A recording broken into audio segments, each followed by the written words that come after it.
Ernesto Bozano, Comunicações Mediúnicas entre Vivos. Conteúdo resumido. Nesta obra Bozano faz a análise de uma classe de fenômenos mediúnicos curiosa e pouco explorada, a possibilidade de comunicação entre os espíritos encarnados, ou os vivos como nos denominamos em nosso plano material. Através da investigação científica, o autor apresenta e esclarece as seguintes questões: os vivos podem comunicar-se pelos médiuns? Então é possível a uma pessoa viva desdobrar-se em duas partes, corpo de um lado e espírito de outro? Mas se aceitarmos isso, não estaremos retrocedendo às superstições de um passado morto, que o desenvolvimento das ciências superou há muito. Demonstra o autor que é necessário investigar as reais possibilidades e os limites em que se pode desenvolver a ação telepático-mediúnica entre pessoas vivas, auxiliando, desta forma, a demonstração da autenticidade espírita das comunicações análogas com as entidades de mortos. Um estudo de psicologia integral. Os estudos da psicologia introspectiva do passado limitavam-se ao campo subjetivo. Os estudos da psicologia experimental moderna perderam-se no campo sensorial. O desenvolvimento da psicologia profunda abriu a possibilidade de uma síntese, que a atual parapsicologia tenta realizar. Mas essa síntese já existe. Seu ponto modal é o médium ou sujeito paranormal, em cujo psiquismo se fundem as manifestações anímicas e espirituais. É o que o eminente pesquisador italiano professor Ernesto Bozano demonstra neste volume, dando uma resposta antecipada e definitiva a todas as questões de tipo bizantino hoje levantadas nesse terreno. À maneira do que se fez no século passado e nos princípios do atual, investigadores sistemáticos ou sectários, uns e outros apegados de forma anticientífica a preconceitos culturais ou religiosos, procuram sustentar a natureza puramente anímica dos fenômenos paranormais. Chegam a elaborar hipóteses de tipo teatral, como a de Tireu sobre as aparições ou a de Sudre sobre as variações de personalidade do sensitivo, com a desesperada finalidade de afastar do campo das pesquisas evidência da natureza psicológica dos fenômenos. Bozano refutou, com lógica insuperável, em vários trabalhos, mas particularmente neste volume e em seu monumental Animismo ou Espiritismo. Resultado de 40 anos de observações e estudos, essas hipóteses inviáveis. Charles Richet, no fim da vida, reconheceu que as monografias de Bozano erram de clareza meridiana, afirmando que elas contrastam com as teorias que atravancam as ciências. Richet, Prêmio Nobel de Fisiologia em 1913, faleceu em 1935. Com a sua morte a metapsíquica foi praticamente posta de lado pelos cientistas. Mas 5 anos depois já os professores William McDougall e Giuseppe Banksini davam impulso à parapsicologia, demonstrando que a clarividência, 1940, estava provada em rigorosas pesquisas de laboratório. Grande número de parapsicólogos, hoje, com Rini à frente, sustentam a tese de Bozano de que esses fenômenos provam a existência no homem de algo que não se reduz ao físico. As teorias sensoriais foram novamente golpeadas pela evidência da percepção extrasensorial. Apesar disso, o velho Sudre voltou à liça para sustentar a sua posição superada e parapsicólogos como Robert Amadou, Robert Toquete e alguns clérigos desprovidos de senso crítico empenharam-se numa campanha mundial de difamação de pesquisadores e médiuns do passado, julgando que não viram. Neste volume, Bozano apresenta um dos seus estudos mais lúcidos e mais pertinentes, na atualidade, sobre a natureza dos chamados fenômenos psi. Tratando das comunicações mediúnicas entre vivos, demonstra que o psiquismo independente da criatura humana é o mesmo e age da mesma maneira nos fenômenos anímicos, ou mentais, como são hoje classificados, e nos fenômenos espíritas. Vai além, demonstrando que a simples admissão do extrasensorial prova que o psiquismo humano não pode ser reduzido às funções orgânicas. Se podemos ter percepções e comunicar-nos sem o intermediário habitual dos sentidos físicos é porque não somos somente materiais. Mas não é apenas a conclusão lógica que pesa na balança. Bozano, cujo espírito científico é inegável e dos mais penetrantes, não se contentaria somente com deduções e induções. Por isso nos mostra o argumento irrefutável dos fatos, em que sempre se apoiou. Não se trata, pois, de um simples debate em torno de hipóteses a favor e contra. O que temos neste livro é uma exposição de fatos, e o que somente os cegos não veem, de fatos que se repetem incessantemente por toda parte e em todos os tempos. Assim, o lançamento da primeira tradução deste livro em português é uma contribuição valiosa e necessária ao desenvolvimento atual dos estudos da fenomenologia paranormal, particularmente no Brasil, que vem sofrendo o impacto de campanhas sistemáticas e interesseiras de desmoralização desse importante campo da investigação científica. Muitas inteligências capazes ainda se acomodam no pressuposto ingênuo de que este é um problema de interpretação. Mas a realidade é bem outra. As interpretações constituem apenas a fumaça de camuflagem lançada pelos que não querem aceitar a evidência dos fatos, seja por uma questão de atitude, o que é anticientífico, ou de posição dogmática, materialista ou religiosa, o que é hoje culturalmente inaceitável. O problema que este livro coloca de ciência e por isso mesmo os dados que apresenta são objetivos. Já é tempo de se compreender que a prevenção mental é tão danosa para o avanço do conhecimento quanto foi no passado a prevenção emocional do fideísmo religioso. Querer saber se somos mais do que simples organismos materiais não é menos científico, nem menos digno ou menos inteligente do que procurar saber se somos apenas organismos materiais. E por que motivo devemos encarar objetivamente os fenômenos materiais e negar o direito de isenção ao estudo dos fenômenos psicológicos, no mais alto sentido da expressão? Que direito tem o cientista de afirmar a inexistência de fenômenos que tantos outros cientistas pesquisaram e cuja realidade sustentaram, enquanto eles, os negadores, se limitam a opiniões e argumentos? A psicologia integral que a parapsicologia atual procura atingir é uma exigência do desenvolvimento científico dos nossos dias. Essa psicologia integral é necessária para o verdadeiro conhecimento do homem, e mais do que isso, para a compreensão da própria natureza cósmica, da qual o homem é parte integrante. Tolos não são os que sustentam o que viram, mas os que negam o que não viram. Mais tolos ainda quando teimam em não ver para não terem de refundir a precariedade de seus conhecimentos. Este livro é, sobretudo, um exemplo, o grande exemplo de um positivista que, à maneira de Lombroso, do próprio Richetti e atualmente de Rini, Swal, Price e Pratt, foi capaz de reexaminar os seus conceitos a priorísticos e reajustar a sua posição científica à realidade dos fatos. São Paulo, janeiro de 1968. J. Herculano Pires. Introdução. Designa-se por fenômenos mediúnicos um conjunto de manifestações, tanto físicas como inteligentes, que se produzem com auxílio de forças ou faculdades subtraídas temporariamente de um médium, algumas vezes também, em pequena escala, dos assistentes, por vontade que independe do médium e dos assistentes. Tal vontade pode ser a de um morto ou a de um vivo. Quando a vontade de um vivo é que se apresenta, só o pode fazer através dos mesmos processos espirituais exercidos por um morto, faculdades subconscientes e supranormais para um vivo, conscientes e normais para um morto. Resulta daí que as duas classes de manifestações são idênticas por natureza, com a distinção puramente formal de que quando se verificam por obra de um vivo, tomam o nome de fenômenos anímicos e quando por obra de um morto, denominam-se fenômenos espíritas. É claro, pois, que as duas classes de manifestações são um complemento necessário da outra, e isto de tal sorte, que o espiritismo ficaria sem base se não existisse o animismo. As manifestações anímicas de ordem inteligente raramente se verificam sob forma mediúnica, pois, via de regra, exercitam-se em forma direta e, segundo os casos, tomam o nome de manifestações telepáticas, de fenômenos de bilocação, de clarividência no passado, no presente e no futuro. De qualquer modo não me ocuparei de tais modalidades de manifestações anímicas, limitando-me a analisar, comparar e classificar os casos de comunicações entre vivos, por via mediúnica. De tais manifestações especiais já se ocuparam diversos eminentes cultores das pesquisas metapsíquicas, e Alexandre Aksakov tratou muito amplamente do assunto na sua obra Animismo e Espiritismo. Todavia, os meus antecessores não tiveram a intenção de tratar dos fatos de modo particular, e não os classificaram, o que me proponho fazer no presente trabalho, limitando-me à especialização de poucos exemplos típicos para cada categoria, pois que a mercê dos casos escolhidos é exuberante.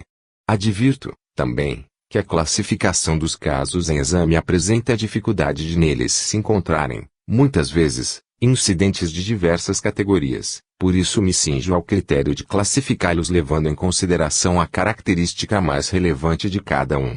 A importância teórica da presente monografia parece evidente e consiste em que os casos de comunicações mediúnicas entre vivos, realizando-se pelos mesmos processos pelos quais se produzem as comunicações mediúnicas com os mortos, oferecem a possibilidade de melhor se penetrar na gênese destes últimos, lançando-se nova luz sobre as causas dos erros, das interferências, das mistificações que neles se encontram.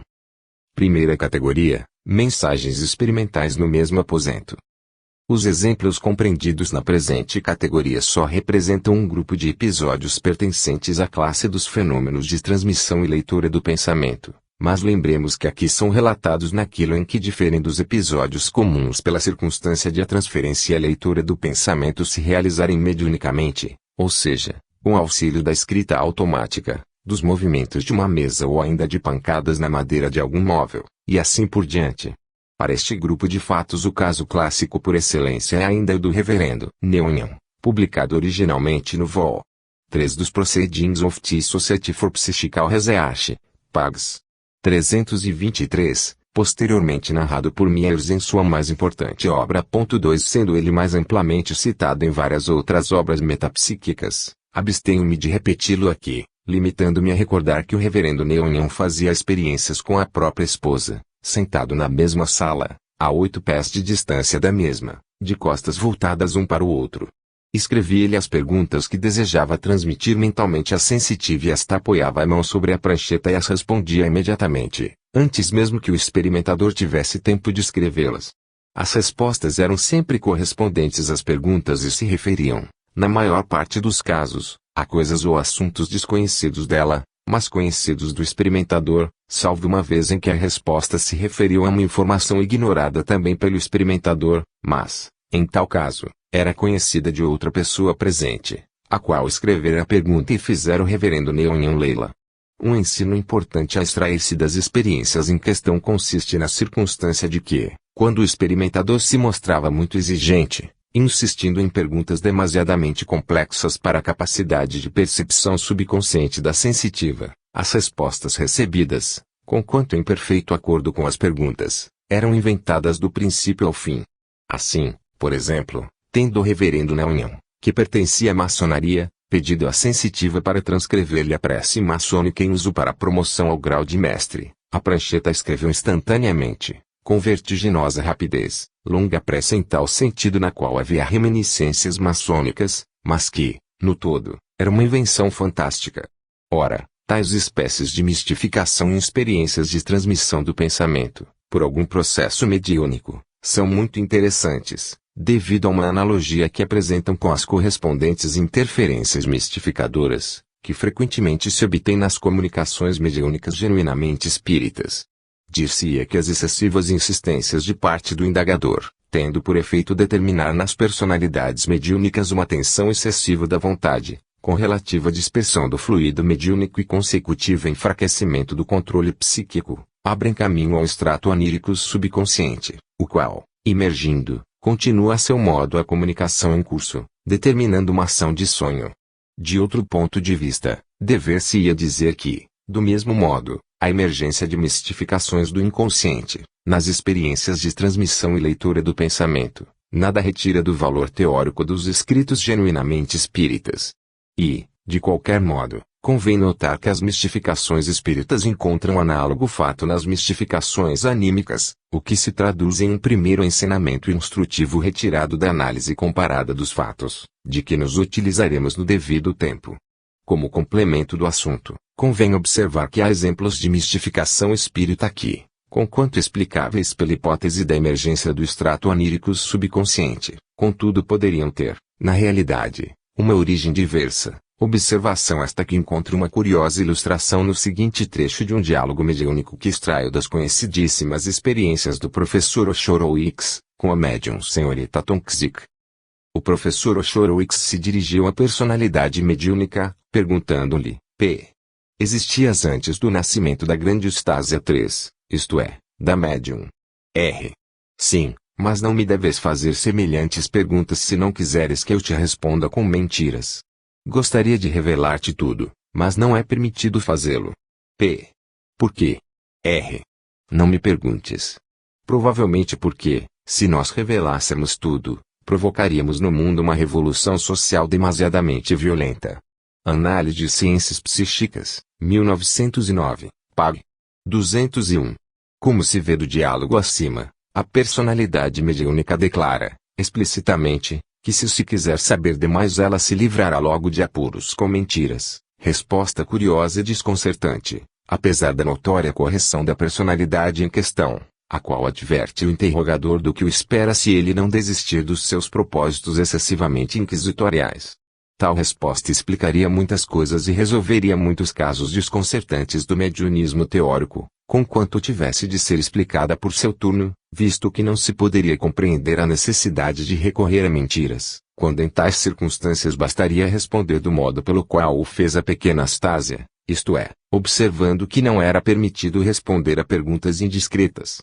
Ao mesmo tempo, a expressão da personalidade mediúnica de que não era permitido fazê-lo implicaria na existência de entidades espirituais superiores, reguladoras dos destinos humanos, a cujos decretos se conformariam os espíritos de grau inferior, ainda capazes de comunicar-se mediunicamente com os vivos. Quantos mistérios a resolver! Entre tais mistérios destaca o seguinte: se há entidades espirituais superiores que proíbem os espíritos comunicantes de revelar certos segredos do além, para os quais a humanidade não está preparada, fica então subentendido que as mesmas entidades permitem aos espíritos em questão suprir com mentiras a curiosidade dos vivos e, assim sendo, ter-se-á de inferir que, em certas contingências, também as mentiras seriam injustificáveis no sentido talvez de que elas que se tornem propícias à evolução ordenada e regular das disciplinas metapsíquicas, porquanto talvez sirvam para exercer influência moderadora e benéfica sobre a sua difusão entre os povos, influência que não seria conseguida de outro modo, assim como a evolução biológica ou psíquica da espécie só se consegue com a intervenção do fator mal em perpétuo contraste com o fator bem. Se assim for, dever-se-ia dizer que, para as operações evolutivas da nova ciência da alma, as mentiras proferidas em circunstâncias especiais pelas entidades espirituais inferiores também teriam a sua razão de ser, por isso que desorientariam os experimentadores demasiadamente crédulos, obrigando-os a meditar e aprofundar ulteriormente o tema, determinando tréguas providenciais no progresso das pesquisas metapsíquicas, impedindo as intempestivas convicções com base na fé cega, isto com toda a vantagem para os métodos de indagação científica. E, acima de tudo, evitando o perigo de uma revolução social demasiadamente violenta, que infalivelmente ocorreria se a nova orientação do pensamento ético-religioso tivesse de impor-se à massa sem preparo, com perniciosa rapidez. Bem-hajam, pois, as mistificações espíritas que servem de freios moderadores ao curso rápido e imprudente a que com facilidade se abandonariam alguns esquadrões extremamente impulsivos do novo exército do ideal. Seja como for, o fato é que as mistificações e as mentiras da natureza indicada se verificam frequentemente nas manifestações mediúnicas e, assim sendo, nada impede a que se lhe atribua a gênese indicada, isto é, de uma parte, a emergência frequente do extrato anírico subconsciente nos sensitivos, de outra parte, a mistificação do além, às vezes determinada expressamente por personalidades mediúnicas, com escopo de disciplina espiritual e para a salvaguarda da evolução espiritual humana, que deve ser ordenada a fim de evitar o perigo de uma reforma muito precipitada de instituições religiosas milenárias, reforma essa que deve se efetuar de modo bem lento, prudente, conciliador, e a fim de se poder preparar, simultaneamente, o novo templo de Deus. E, assim sendo, não será inútil tomar-se boa nota também desse segundo ensinamento, extraído da análise comparada dos fenômenos anímicos e espíritas. Nas considerações expostas encontram-se os ensinos teóricos essenciais que se podem extrair das manifestações aqui contempladas, de modo que me limitarei, a seguir, a dar poucos exemplos desse gênero, a puro título ilustrativo. Caso colhe o seguinte episódio do livro da Sra. Esther Travers Smith, Voices from the Void, pág. 48. A referida senhora é dotada de faculdades mediúnicas incomuns, e o professor W. F. Barrett fez com ela uma longa série de experiências, conseguindo ótimos casos de identificação espírita. Escreve a Sra. Travers Smith, outro episódio, análogo ao citado, aconteceu certa noite em que se achava presente o Sr. Y, autor dramático. Eu e a senhorita C trabalhávamos como médiums e o espírito guia descreveu um velho castelo que o Sr. Y havia adquirido pouco antes, informando que aquele local era assombrado e que a assombração se prendia a uma antiquíssima história romântica, História essa que ele se pôs a narrar. Como a comunicação se tornasse muito longa, eu disse ao Sr. Y, não lhe parece melhor interromper estas fantasias sem fundamento? Isto não lhe pode interessar. Respondeu-me ele, ao contrário, interessa-me muitíssimo, pois que está sendo ditado o enredo de um novo drama. Declaro que nem eu nem a senhorita C conhecíamos coisa alguma a respeito do drama que estava sendo escrito pelo Sr. Y. A propósito do incidente exposto, observo, por amor à verdade, que o espírito guia da médium afirma que tais formas de leitura do pensamento da subconsciência alheia, como também outros episódios de comunicações mediúnicas entre vivos, se produzem constantemente por intermédio dele e, de certo modo, ele o demonstra preanunciando os referidos episódios. Observo, ainda, que afirmações de tal natureza ocorrem frequentemente em experiências congêneres, mas claro é que não podem ser levadas em consideração devido à impossibilidade de verificar satisfatoriamente a validade das afirmações. Devemos também considerar que, se o fato em si pode ser teoricamente admitido, e até se deve admitir que assim suceda frequentemente, sempre em homenagem à tese da identidade entre o animismo e o espiritismo, isto não impede que os casos de comunicações mediúnicas entre vivos se realizem com frequência. De qualquer modo, essas reiterações por parte das personalidades mediúnicas são de tal sorte insistentes que achei oportuno reunir os melhores casos desse gênero em uma categoria especial, subgrupo F. Caso 2. O seguinte episódio é extraído do Vol. 3, Pag. 295 dos Annali dello Spiritismo in Italia. O Sr. F. Sifoni, um dos mais notáveis espíritas italianos da primeira hora, escreveu nestes termos ao diretor da citada revista, em 17 de junho de 1863, pouco depois da meia-noite, eu me achava no escritório, como de costume, absorvido pelo trabalho. Parando para um breve repouso, lembrei-me de ter lido em jornais espíritas ou de magnetismo algo sobre a experiência da evocação do espírito de pessoas imersas no sono. Sabia também que um dos meus amigos havia obtido bons resultados em tais provas, por mais de uma vez, e assim me veio a vontade de tentá-lo. Morava comigo, havia muitos meses, o Sr. Vincenzo Tani, que dormia no meu próprio quarto, contíguo ao meu gabinete. A porta estava encostada e eu ouvia roncar ruidosamente, como de hábito. Aqui declaro que nunca o havia visto acordar, nem mesmo incomodar-se com qualquer ruído que eu fizesse, de modo que, durante o dia, muitas vezes ríamos do seu delicioso sono. Quis então tentar a prova com ele e me esforcei por concentrar intensamente a minha vontade, como quando, pelo magnetismo, se quer promover o êxtase do sonâmbulo. Evocado o seu espírito, comecei logo a escrever, e a minha mão traçou estas palavras: eis-me aqui. Que queres comigo? Feitas algumas perguntas e recebidas respostas de pouco valor, escrevi este pedido: ora, meu caro Tani, queres fazer-me um favor? Quererias dar-me uma bela prova da realidade das comunicações espíritas, despertando-te por alguns instantes e chamando-me pelo nome. E minha mão escreveu: sim. Repito que me achava em meu gabinete e que ele dormia no quarto anexo. Do lugar em que fica o gabinete até a parede que o divide do dormitório distam 4 metros. Eu me mantinha em profundo silêncio e com o ouvido atento para verificar se ele fazia o menor movimento, porém nada interrompia o seu sono de chumbo. Continuando sem ouvir coisa alguma, evoco os meus espíritos familiares e a minha mão escreve: espere mais um pouco. Espero, porém nada ouço. Desiludido, já pensava em retomar o meu trabalho interrompido, quando de repente vi o Tani mover-se e chamar-me distintamente pelo meu nome. Surpreso, pergunto: o que queres? Ainda estás de pé? Sim. O que queres? Nada. E com uma espécie de incerteza: que horas são? 00:35. Ah! Supus que já fosse dia. Em seguida, tornou a dormir profundamente. Pasmo com a belíssima experiência, pergunto aos meus espíritos familiares se a demora da prova não seria talvez devida à falta de firmeza de minha vontade, e a minha mão escreve: sim. Vacilas um pouco, contudo, podes ficar contente com o resultado. Desejando-se tomar ao pé da letra o desenvolvimento dos fatos no caso exposto, dever-se-ia dizer que o episódio da comunicação mediúnica entre vivos, aí contido, poderia ter ocorrido pela intervenção de uma entidade espiritual, mas como tal circunstância não é demonstrável e como tal hipótese não é necessária para a interpretação dos fatos, não se deve insistir nela, pressupondo, ao contrário, A concentração da vontade do experimentador como tendo sido suficiente, como é na prática para criar uma condição de afinidade psíquica entre o experimentador e o paciente adormecido, condição indispensável em tal espécie de experiências. Caso 3 transcrevo da Lid, 1898, pág.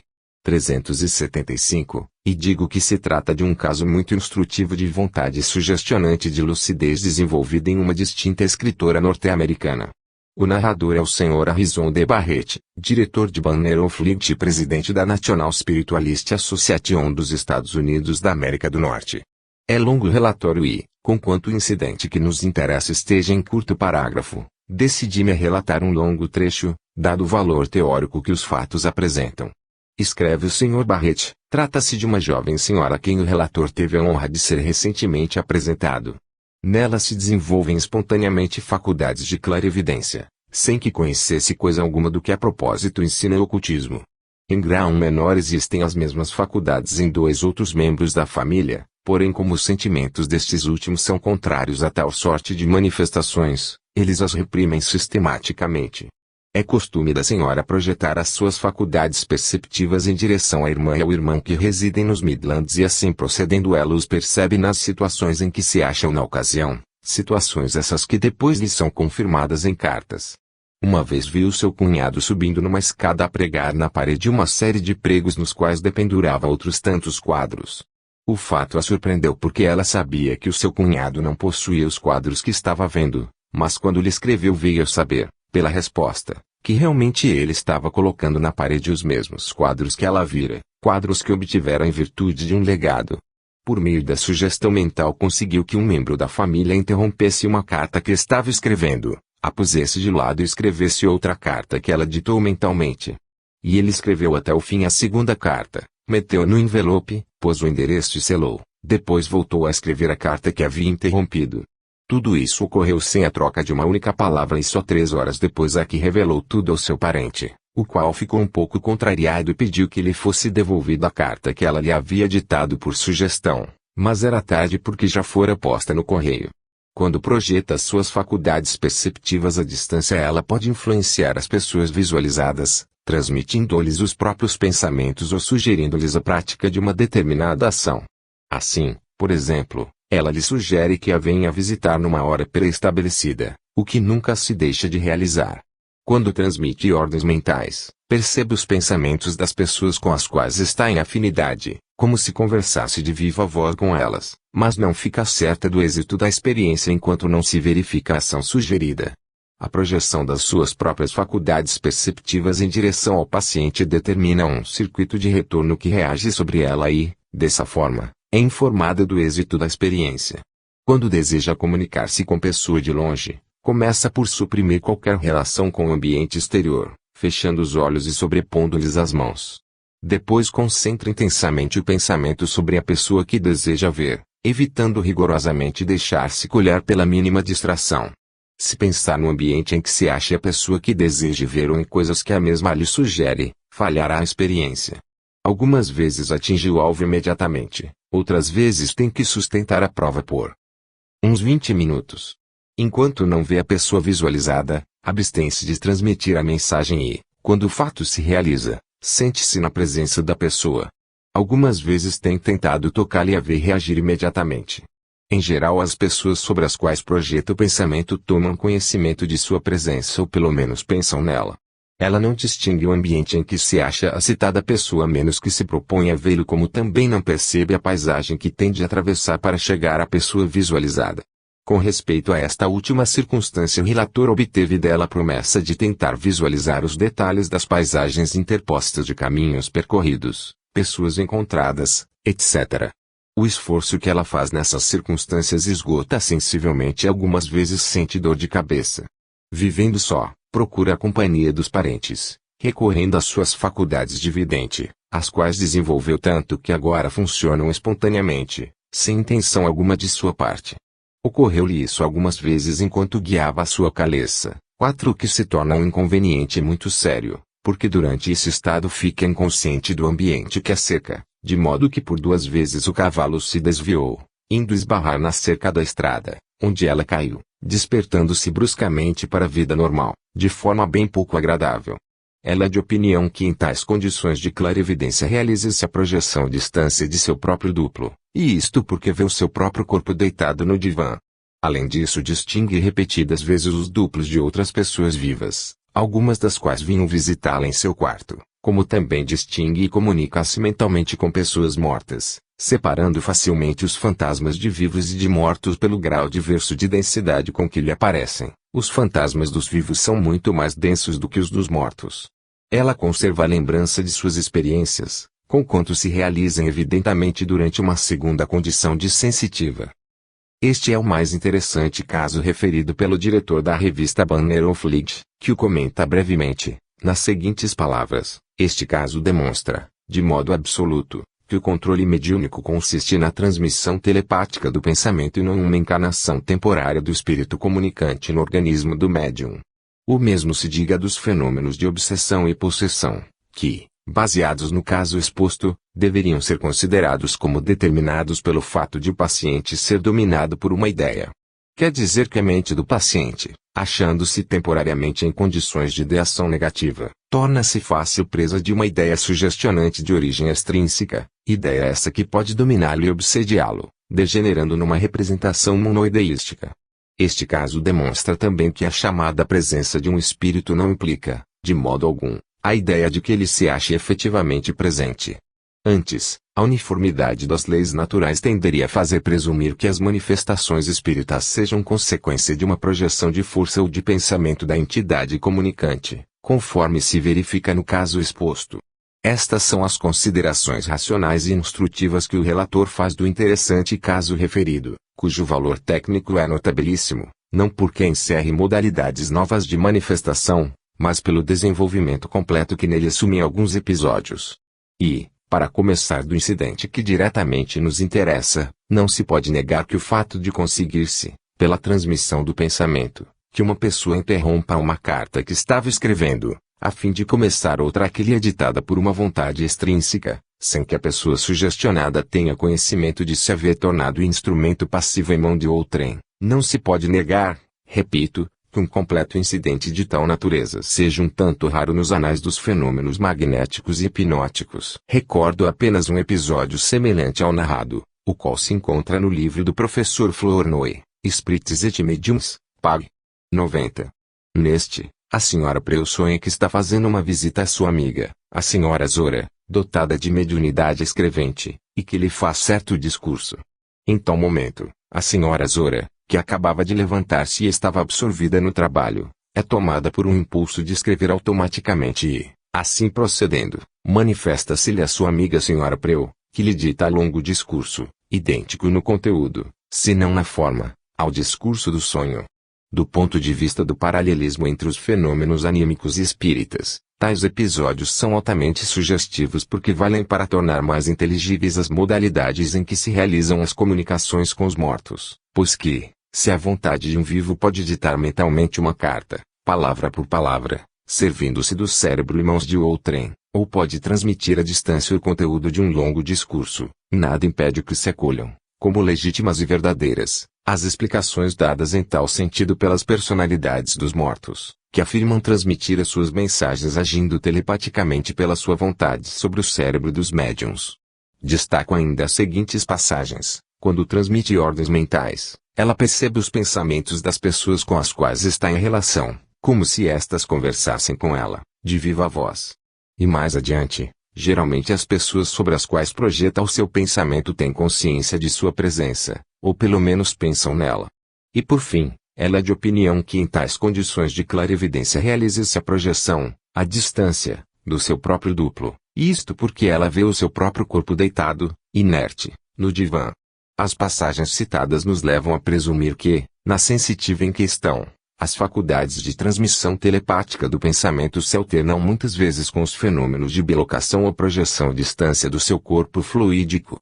Em tal caso, porém, não devem ser tomadas ao pé da letra as impressões da vidente, isto é, que as pessoas por ela visualizadas conversem com ela, de viva voz.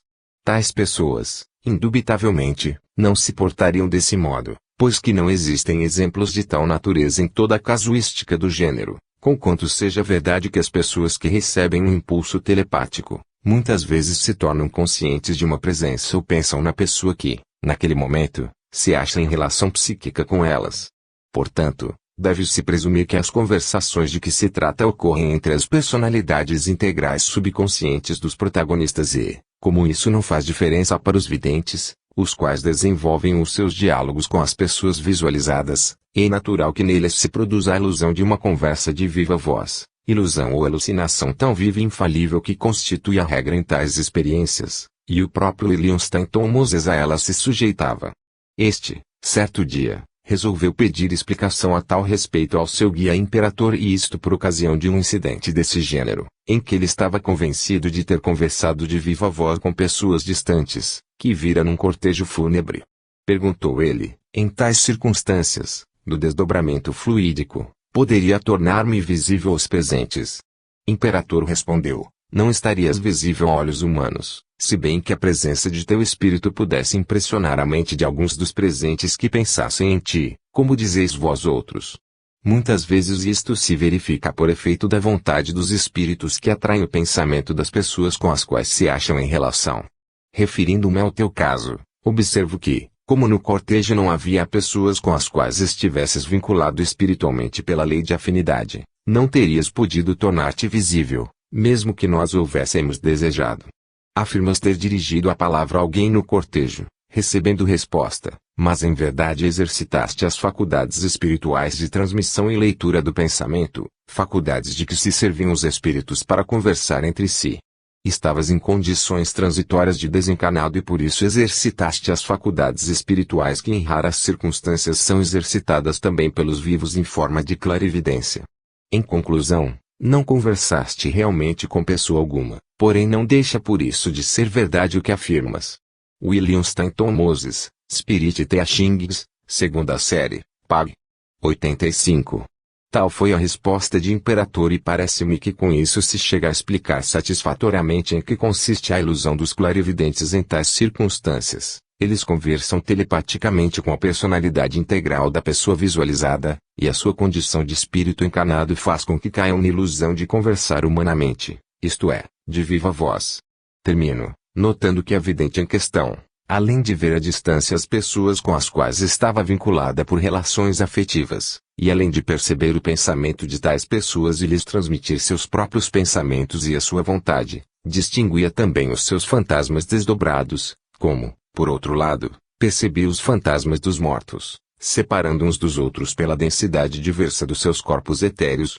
Ora, tal visualização simultânea de espíritos de vivos e de mortos demonstra ainda uma vez que animismo e espiritismo não são mais que dois aspectos complementares do mesmo fenômeno, graças aos quais se contempla o espírito humano nas suas duas fases, de encarnação e desencarnação. E, portanto, fica mais que claro que o primeiro de tais aspectos é a melhor confirmação do segundo ou, em outros termos, que o espiritismo não teria base sem o animismo.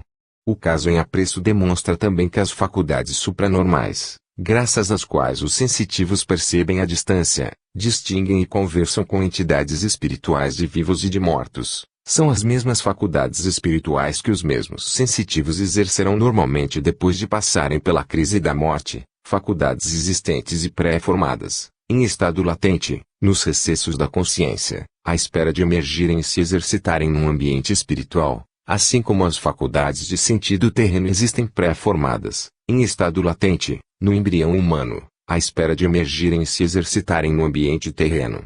O paralelismo é perfeito e como a natureza procede, em cada caso, de modo idêntico, isto é, pré-formando em cada ser e preservando, em estado latente, as faculdades e sentidos a serem exercitados em uma futura fase da existência, como, por exemplo, a transformação da lagarta em borboleta. Daí resulta a confirmação da interpretação exposta, que é baseada nos processos científicos da análise comparada. Jamais me cansarei de repetir tão claras e incontestáveis verdades, na esperança de que a sua frequente repetição sirva para fazê-la triunfar mais rapidamente do misoneísmo humano, tornando-se assimiláveis a algumas mentalidades eminentes que se tornam inacessíveis por preconceitos de escola. Segunda categoria, mensagens mediúnicas entre vivos e a distância. Em linhas gerais, Também nesta segunda categoria pode-se afirmar que os vários casos que a compõem, no fundo, não representam mais do que uma parte das modalidades com que os fenômenos telepáticos se produzem, ou pelo menos assim se deveria afirmar conforme o significado atribuído aos fenômenos telepáticos pelos primeiros colecionadores dos próprios fenômenos. E, de um certo ponto de vista, tais conclusões podem ser aceitas também em nossos dias, embora se deva reconhecer que uma fenomenologia telepática, com fronteiras tão extensas, não pode deixar de mostrar-se demasiadamente genérica e demasiadamente ampla para que não gere perplexidades e confusões em quem empreenda a análise comparada dos fenômenos em questão. E isto porque nela se contém numerosas variedades de manifestações notavelmente diversas e algumas vezes opostas entre si. Assim, por exemplo, existe uma diferença radical de manifestação entre os fenômenos telepáticos propriamente ditos, em que o agente transmite ao percipiente o seu próprio pensamento sob formas sensoriais diversas, e os fenômenos telepáticos em que o sensitivo, em virtude de uma faculdade psicodinâmica subconsciente, entra diretamente em comunicação com a subconsciência de pessoas afastadas, de modo a tornar-se agente percipiente ao mesmo tempo. E, portanto, em atenção à clareza, se não se quiser excluir tais episódios da categoria dos fenômenos telepáticos, dever-se-á pelo menos considerá-los à parte e, conforme a modalidade em que se manifestam, denominá-los casos de clarividência telepática. Observo, a propósito, que o professor Slope havia proposto uma diferenciação neste último grupo, segundo a qual a clarividência telepática, ao invés de referir-se ao conhecimento do pensamento atual do paciente distante, referia-se a casos de pesadelos, como se fosse dado ao clarividente penetrar nos recessos da memória alheia e selecionar as informações desejadas no acervo infinito de recordações latentes. Em tal caso, o professor Slope propunha que se designassem os fatos com o nome de casos de telenesia leitura à distância, na memória latente de terceiros, termo bem apropriado mas que não teve sorte e mereceria, ao contrário, ser acolhido e conservado pela utilidade inegável que apresenta na análise comparada dos fatos. Noto, todavia, que a propósito dos episódios designados com tal nome, o professor Slope pergunta se, em contingências semelhantes, se trata efetivamente de um fenômeno de leitura selecionada nas subconsciências alheias ou se, pelo contrário, se trata de um diálogo entre duas personalidades integrais subconscientes. E ele responde, observando que a solução mais lógica seria escolher esta última verdade, muito menos inverossímil do que a outra. Journal of the American SPR, 1907, pág. 522. Isto dito, e antecipando as conclusões finais, observaremos que, se tudo concorre para demonstrar que a hipótese da clarividência telepática tem fundamento, embora os fenômenos de tal natureza se realizem mais raramente do que se pressupõe, não se pode afirmar o mesmo da hipótese da telenesia, que serve para designar unicamente uma classe de fenômenos considerados prováveis por poucos pesquisadores, mas que na realidade não existem. 6 Com este preâmbulo, passo à exposição dos casos, observando que a presente categoria é constituída de manifestações que se diferenciam notavelmente entre si, de modo que parece indispensável dividi-las nos seguintes subgrupos. Subgrupo A: mensagens inconscientes transmitidas ao médium por pessoas imersas no sono. Subgrupo B: mensagens inconscientemente transmitidas ao médium por pessoas em estado de vigília. Subgrupo C: mensagens obtidas por expressa vontade do médium, as quais são aplicáveis às hipóteses da clarividência telepática e de telenesia. Subgrupo D: mensagens transmitidas ao médium pela vontade expressa do agente. Subgrupo E: casos de transição em que o vivo que se comunica mediunicamente é um moribundo. Subgrupo F: mensagens mediúnicas entre vivos, transmitidas com auxílio de uma entidade espiritual. Subgrupo A: mensagens inconscientemente transmitidas ao médium por pessoas imersas no sono. Caso 4: extraio da Revista de Estudo de Psiquiatria, 1898, pág. 14. O caso foi primeiramente publicado na autorizada revista Psíquica Russa Rebus, estando plenamente documentado e confirmado. O Sr. Kagork escreve nos seguintes termos ao diretor da citada revista: distinto senhor, interessando-me vivamente pelos fenômenos mediúnicos, eu nutria, há muitos anos, o íntimo desejo de poder realizar experiências práticas a respeito deles. Depois de algumas tentativas inúteis, consegui afinal alcançar o meu objetivo, formando um grupo com conhecidos meus.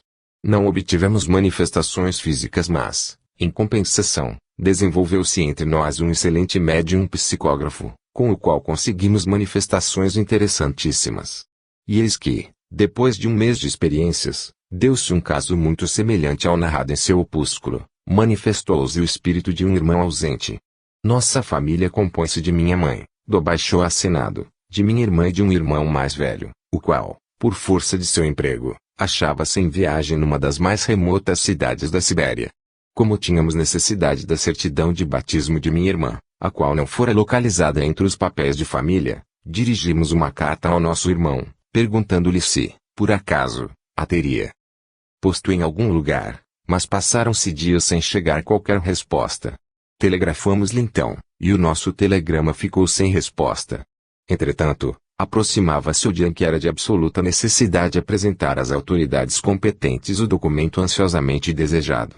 À noite fizemos a sessão de costume, mas preocupados e aflitos pela falta de notícias de nosso irmão. O lápis do médium corria celeremente sobre o papel, e recebemos comunicações interessantes. De repente, o lápis interrompeu bruscamente a escrita no meio de uma palavra e, depois de um minuto mais ou menos, recomeçou a escrever, mas com letras quase ilegíveis e de modo incerto. Não conseguimos decifrar as últimas frases, mas quando se perguntou quem era o espírito comunicante, o médium escreveu claramente o nome de nosso irmão. Um espanto indizível nos invadiu a todos, pensando nós que ele tivesse morrido e que era por essa razão que não respondera nem à carta, nem ao telegrama. Interrompemos a sessão, mudos e angustiados. Passado certo tempo e recuperando-nos do susto, o médium pegou novamente no lápis e logo começou a escrever com a rapidez de costume, traçando algumas linhas nas quais só pudemos ler claramente a frase: a certidão está guardada em um escaninho interno, secreto, do meu cofre. Nenhum de nós pensara em procurá-la naquele lugar. Entretanto, logo que o abrimos, encontramos o documento desejado no local indicado na mensagem.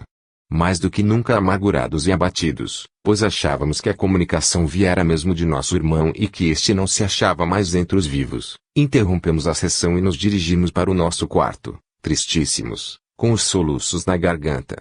No dia seguinte, porém, o telégrafo nos trouxe uma notícia muito alegre. Era o nosso irmão que nos telegrafava o seguinte: a certidão está guardada em um escaninho interno, secreto, do meu cofre.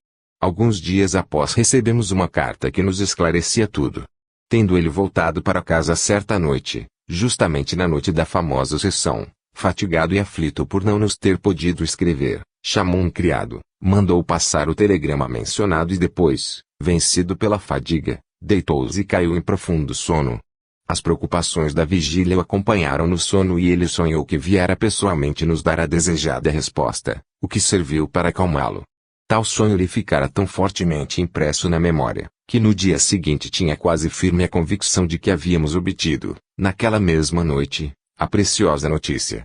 Ao ter a honra de levar ao seu conhecimento o presente caso, certamente notável, de comunicação mediúnica da parte de um vivo, faço-me fiador da veracidade do que exponho e o ratifico com a minha assinatura, a qual junto às assinaturas de outros que a testemunharam. As Kirchdorf Kuntzegorki Governo de Saratov M. Jaroslavzev, Sr. Jaroslavzev, N. Jaroslavzev, K. Martinov, S. Pulatilov.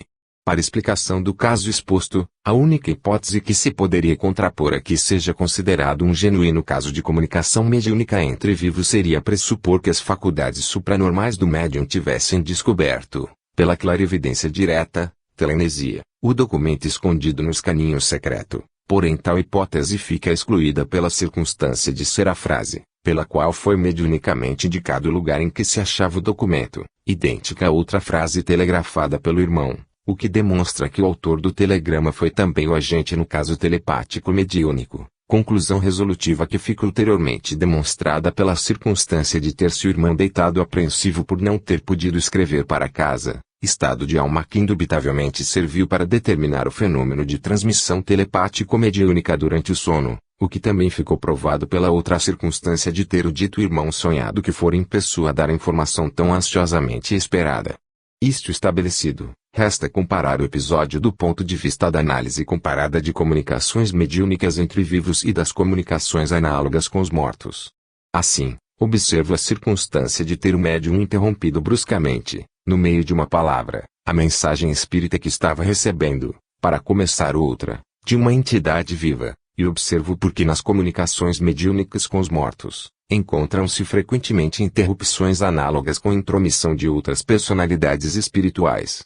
Também nas experiências com a médium Piper encontram-se numerosos e notáveis exemplos, que contudo diferem de certo modo do precedente, na modalidade com que se apresentam, o que, porém, não muda os termos utilizáveis do confronto para a análise comparada dos fatos. E, como tais exemplos apresentam faces características que teoricamente parecem muito interessantes, frisarei de preferência esses aspectos. Observo, portanto, que com a mediunidade da senhora Piper, os incidentes de tal natureza têm quase sempre a seguinte origem: quando os espíritos guias da médium verificam que a personalidade comunicante está perdendo o controle sobre a mesma e, em consequência, divaga, então intervém para ratificar as palavras ou para dar explicações aos experimentadores ou, ainda, para anunciar-lhes que a personalidade deve retirar-se porque precisa de repouso. Eis um exemplo desse gênero, que extraio da relação do professor Oliver Lodge nas sessões com a médium em questão, Proceedings of SPR. Vol. 23, Pag. 168, o comunicante era um tal Isaac Thompson, falecido há pouco e, embora as suas manifestações constituam um dos melhores casos de identificação espírita obtidos com a senhora Piper, no princípio ele parecia um tanto confuso, circunstância esta que não deve surpreender e que constitui a regra em semelhantes experiências. Tal é devido à dificuldade, muitas vezes invencível, de pensar com o cérebro alheio, de sintonizar as vibrações psíquicas especializadas de uma individualidade pensante desencanada com as vibrações psíquicas também especializadas e, em consequência, diversas, de um cérebro a ela estranho. Em dado momento, a personalidade mediúnica de Isaac Thompson respondeu, nos seguintes termos, a uma pergunta que lhe foi dirigida pelo Dr. Odgson: sim, compreendo. Eu exerci uma profissão que se chama. Não sei. Havia drogas, ele fora farmacêutico. Neste ponto foi a mensagem interrompida bruscamente, sendo ditada a seguinte frase pelo espírito guia rector: estou fazendo os meus melhores esforços para ajudá-lo. A qual se seguiu esta outra observação, já do espírito imperator: ele tem necessidade de repouso. No entanto, o Dr. Odgson, dirigindo-se novamente ao comunicante Isaac Thompson, pediu: estimaria muito se quisesses dar-me uma mensagem para eu encaminhar à tua família. Em lugar do comunicante, respondeu o rector, que observou: ele voltará daqui a pouco, pois no momento mandei que se retirasse. Note-se que as duas primeiras frases, proferidas pelos espíritos rector e imperator, absolutamente não se dirigiam ao Dr. Odgson e sim representam um diálogo no além entre esses dois espíritos, diálogos que, por interferência provocada pela perda de controle do espírito comunicante, foi interceptado e reproduzida automaticamente pela mão do médium. Só a última resposta, representando a decisão tomada pelo espírito guia em seguida às observações trocadas no breve diálogo referido, é endereçada ao Dr. Odgson. Observo que tais formas sugestivas de diálogos no além, por interferência telepática, pela mão do médium, são numerosíssimas nas sessões com a senhora Piper, bem como nas sessões com a senhora Thompson, senhora Holland e com a senhora Veral. E a espontaneidade dramática com que surgem e se desenvolvem confere-lhes uma evidência probante e irresistível no sentido de sua origem espírita. Entretanto, pela sua própria natureza, não é cientificamente possível demonstrar-lhe a origem e é por isso que, quando análogas interrupções e diálogos se verificam pela intervenção de personalidades de vivos, fornecem boas provas indiretas em favor da genuinidade espírita. Quando se trata de comunicantes ainda vivos, podem-se fazer indagações, adquirindo-se certezas sobre a natureza positivamente verídica de tais bruscas mudanças de interlocutores mediúnicos.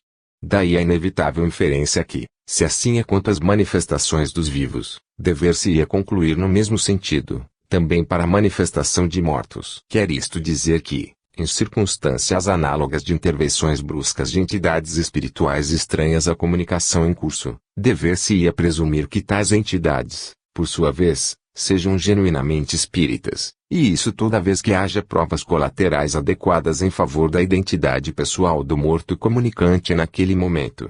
Assim, por exemplo, deveriam ser consideradas genuinamente espíritas as personalidades mediúnicas que, no episódio exposto, se manifestaram de permeio com o espírito comunicante de Isaac Thompson, pois que, Se este último chegou a provar a sua própria identidade pessoal, fornecendo grande cópia de informações a respeito de sua existência terrena, tal fato deveria converter-se em uma boa prova colateral, prova que atesta a pureza também espírita das personalidades mediúnicas que se manifestaram com o espírito comunicante a fim de ajudá-lo na difícil tarefa de comunicar-se com os vivos.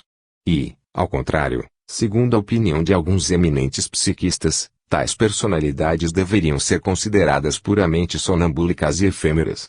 Observo que, se assim fosse, então as formas de diálogo ficariam inexplicáveis. De fato, porque, no meio de uma comunicação mediúnica deveriam inserir-se trechos de diálogos que indubitavelmente representam uma conversa entre personalidades estranhas à comunicação em curso, embora notadamente interessadas no desenvolvimento das mensagens. Nada semelhante a isto jamais ocorre em experiências de personificação hipnótica. E, por outro lado, os diálogos de tal natureza são explicáveis pela hipótese espírita e até se convertem em admirável e inesperada prova da própria hipótese. De qualquer forma, o argumento é complexo e reclamaria longo desenvolvimento do tema para esclarecer tal ponto de vista, mas não é aqui o lugar próprio para empreendê-lo, de sorte que as observações expostas devem ser consideradas como uma simples nota de passagem, a fim de ilustrar os fatos e as possibilidades de interpretá-los. Caso 5 extraio da revista Luz e Ombra, 1916, pág. 40. A distinta escritora Annette Bunetchico lhe escreve, nos seguintes termos, ao diretor dessa revista: já decorreram vários anos desde o tempo em que realizávamos pequenas sessões espíritas, íntimas e familiares, em casa de nosso amigo, contador Henrico F., com um restrito grupo de amigos e os membros componentes daquela boa e simpática família. Foi naquelas reuniões que pude me iniciar na mediunidade, depois desenvolvida com indizível prazer e bom resultado para mim. Mas então o médium consciencioso, e direi também ingênuo, era o próprio chefe da família, auxiliado pela sua filha, senhorita Julia, uma intelectual no sentido mais honroso da palavra. Havia ela publicado um livro premiado pelo Ministério, escrevia novelas para as revistas e fazia desenhos em que a argúcia fina e socialmente crítica se casava com o brilho da fala toscana, mas o seu interesse pelas sessões mediúnicas era pelo processo cômodo da tipologia e, também, quando o grupo não estava reunido, fazia ela escrever o seu fácil instrumento com a progenitora ou outra pessoa que acaso estivesse presente. Certo dia, às primeiras horas da tarde, quando na boa estação se costuma repousar, a senhorita Julia sentou-se à mesa com sua mãe e uma prima, hóspede eventual que, a falar a verdade, pouco acreditava naquilo, porém, quando o aparelho, com a linguagem convencionada, começou a escrever e a médium lhe perguntou quem era o espírito presente, recebeu esta resposta: "Sou um teu prisioneiro. Enamorado." "Olá," respondeu a senhorita Julia, rindo de tal declaração inesperada. "Não quero namorados do outro mundo. Eu não morri. Sou um homem de carne e osso. Sendo assim, dize-me quem és e onde moras." Então o gentil comunicante disse que seu nome era Gil. Aí foi interrompido por Julia, que lhe disse: "Está bem, Giovanni. Qual é a tua profissão?" "Sou engenheiro, nascido e residente na Sicília. Li uma novela tua na bela revista Florentina La Cena Illustrata e admirei-lhe tanto o conteúdo, que tenho vontade de conhecer-te. Enquanto espero, já te dediquei alguns versos. Ei-los." E nesse ponto o longínquo comunicante recitou uns versos amorosos e concluiu: "Dentro de alguns dias receberás uma carta minha." Este curioso caso me foi narrado na mesma tarde pela protagonista e eu presumo que tenha despertado alegres comentários, como por exemplo: "Bravo, noivinha. Noiva engenheiro invisível e, além de tudo, poeta." E assim divertia-se meio mundo com aquele espírito zombeteiro, como tantos outros que se manifestam em comunicações pouco sérias. Depois não se falou mais no caso. Certa vez, decorridos não me recordo quantos dias, Julia F. apareceu em minha casa. Sempre muito corada, pareceu-me congestionada naquele dia. "Que houve?" perguntei-lhe. "Olhe," respondeu-me, ao mesmo tempo em que me mostrava uma folha de papel que trazia na mão. "Esta carta me foi enviada pela redação da Cena Illustrata, porque a pessoa que me escreveu não conhecia o meu endereço e a mandou para lá, pedindo com insistência que me fosse encaminhada." "Mas, de quem é?" "Dele. Do espírito do siciliano." Compreende-se que fiquei petrificado. Na carta estava repetido tudo o que antes havíamos sabido pela tipologia e finalizava, não pela assinatura de Giovanni, Mas de Jovakishino GF, se a médium não tivesse interrompido as pancadas, estaria certo o prenome. Lá se achava a poesia, idêntica em todas as particularidades e, por fim, a idade de 36 anos. Devíamos, pois, saber se realmente ele morava onde dizia e se todos os dados fornecidos eram verdadeiros. Por felicidade, Julia tinha uma parente naquela cidade e dirigiu-se a ela para obter esclarecimentos. Tudo combinava, somente uma ducha fria diminuiu o entusiasmo, pois o engenheiro poeta era casado, mas separado da mulher. O estranho caso não podia